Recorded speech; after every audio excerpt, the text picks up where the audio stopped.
Bonjour à toutes et à tous, aujourd'hui on va de nouveau parler d'un film sorti en salle récemment, mais aussi un peu de son réalisateur et des comédies françaises, car c'est aussi une partie du cinéma qui m'intéresse, car elle soulève plusieurs petits problèmes actuels. Et ce film c'est Incroyable mais vrai, réalisé par Quentin Dupieux. Alors Dupieux à la base c'est un DJ qui a décidé de se lancer dans le cinéma il y a déjà quelques années, et il s'est fait connaître au fur et à mesure de ses œuvres, en particulier car elles étaient assez étranges et sorties du lot.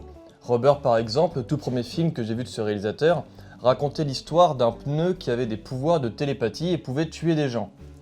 Voilà, vous avez la couleur. Son cinéma est très singulier car il s'accorde autour d'un humour particulièrement absurde, un humour qui ne fait pas forcément rire à gorge déployée, quoique quelquefois quand même le spectateur, mais suffisamment malin pour jouer finement les blagues et son univers.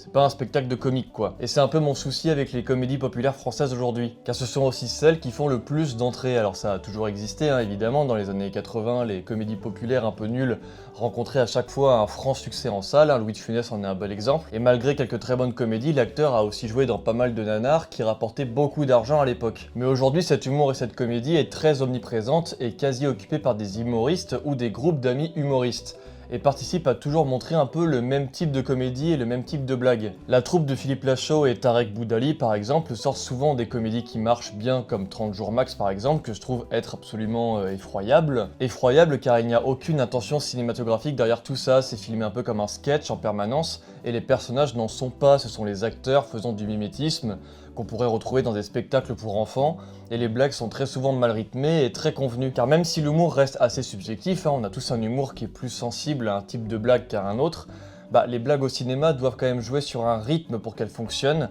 et certaines peuvent faire mouche alors qu'elles sont très classiques, mais juste parce qu'elles sont bien mises en avant, bien mises en scène. Tout est dans le rythme, que ce soit le choix du plan, la direction du comédien, la situation dans laquelle il se trouve, etc.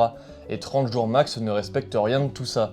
Mais ce sont souvent ces comédies qui ont du succès en salle malgré les retours souvent très négatifs, ce qui laisse un parfait champ d'opportunité pour tous ceux souhaitant dénigrer le cinéma français. C'est d'ailleurs le cas pour le prochain film des réalisateurs Boukerma, L'année du requin, qui s'est mangé toutes les phrases qu'on adore, voilà, on vous nos impôts, c'est nous qui finançons cette merde. Bref, alors que le film n'est pas encore sorti et que malgré la bande-annonce certes un peu racoleuse, j'ai confiance en leur qualité de cinéaste vu qu'ils avaient réalisé Teddy l'année dernière, un film de genre de loup-garou qui était très intéressant. Mais bref, je digresse, Quentin Dupieux est donc un réalisateur qui ne va pas forcément faire éclater de rire une salle, mais qui va suffisamment soigner ses films pour leur apporter une singularité, une ambiance, un ton, qui peut lui permettre un peu toutes les folies de son scénario et de son histoire. Dans Réalité par exemple, on suit un type qui doit rechercher le meilleur gémissement de douleur de l'histoire du cinéma. Dans Le Dain, on suit un type qui est accro à son blouson à tel point qu'il souhaite être le seul homme sur Terre à en avoir un. Et dans Mandibule, deux losers découvrent une mouche géante dans une voiture. Et dans Incroyable mais vrai, c'est un mystérieux événement dans une nouvelle maison qui va chambouler la vie d'un couple sans histoire. Et au-delà des analyses qu'on peut leur donner, le réalisateur ne s'est jamais vanté de symboliser des choses dans ses films. Il s'éclate avant tout avec une histoire qui le fait délirer, et il construit un ensemble avec les comédiens ensuite, c'est quelque chose qu'il chérit avant tout. Il souhaite avoir un vrai travail de composition avec les comédiens avant de penser à une mise en scène qui serait léchée. C'est d'ailleurs pour ça que ces films, dont il est très souvent le directeur de la photographie, ont une image assez plate, c'est parce que ce n'est pas son objectif premier. Objectif, caméra, objectif. Lui, ce qui l'intéresse, c'est le travail surtout avec les comédiens. Ce qui m'intéresse, c'est les personnages.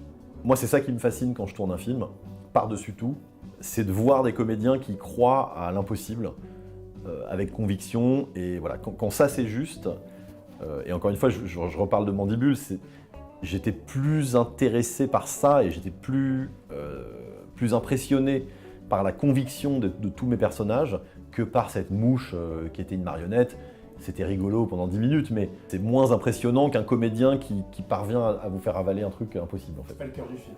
Et tout repose sur la crédibilité du projet, elle ne tient que dans les yeux du comédien, en fait. Ça, c'est fascinant à observer chez moi, parce qu'en fait, effectivement, sur papier, on a l'impression que c'est impossible, et quand les comédiens l'incarnent, ça devient dingue, en fait. Ça devient...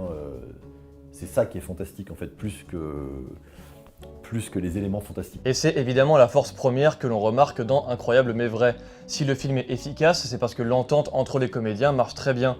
Que ce soit le couple Chabat-Drucker, celui de Magimel et de Moustier, les quatre réunis à table forment un moment de cinéma absolument délirant dans leur dialogue et dans leur façon de se donner la réplique. Il y a un truc chez Dupieux, peut-être que c'est parce qu'il n'écrit pas à la lettre ces scènes, c'est que dans cet univers absurde, les discussions sont très réalistes, on peut très facilement retranscrire ce genre de situation dans le réel, à l'exception que ce dîner se passe dans une maison chelou et que ce qui est raconté est vraiment complètement absurde. Et cette manière de jouer pour les comédiens à la fois très réaliste, jamais dans le surjeu, mais à la fois dans certains moments où ça craque, ça participe à créer l'ambiance d'un film qui est très propre à l'univers de Quentin Dupieux. Ça m'avait beaucoup marqué dans Le Dain, où Jean Dujardin est assez glaçant car très froid dans son jeu, mais ce qui le rend aussi très drôle car il est complètement barré et de mauvaise foi.